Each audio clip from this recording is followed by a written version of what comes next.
ครับสวัสดีครับสวัสดีครับครับผมสำหรับงานทดสอบโดยใช้ไฟสัญญาณจราจรนะครับก็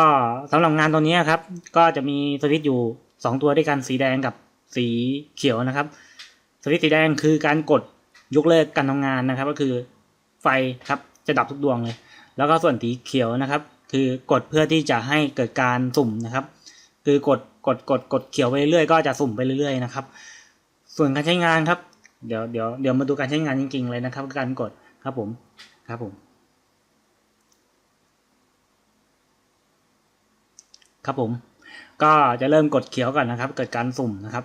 กดไปเรื่อยนะครับปุ่มเขียวนะครับไปเรื่อยๆก็จะเห็นว่าจะสลับไปเรื่อยๆใช่ไหมจะไม่ซ้ำกันนะครับถึงซ้ำกันก็อาจจะคาดเดาได้ยากครับตอนนี้ครับผมแล้วก็กดปุ่มสีแดงนี่คือการยกเลิกแล้วก็ดับทุกดวงไปเลยครับครับผมจากนั้นก็เริ่มกดสีเขียวใหม่อะไรประมาณนี้ครับการใช้งานก็ไม่ยุ่งยากอะไรครับก็ประมาณนี้ยกเลิกไปเรื่อยๆกดยกเลิกเลยก็ได้หรือประมาณนี้ครับครับผมครับลองกดเล่นดูครับครับสวัสดีครับ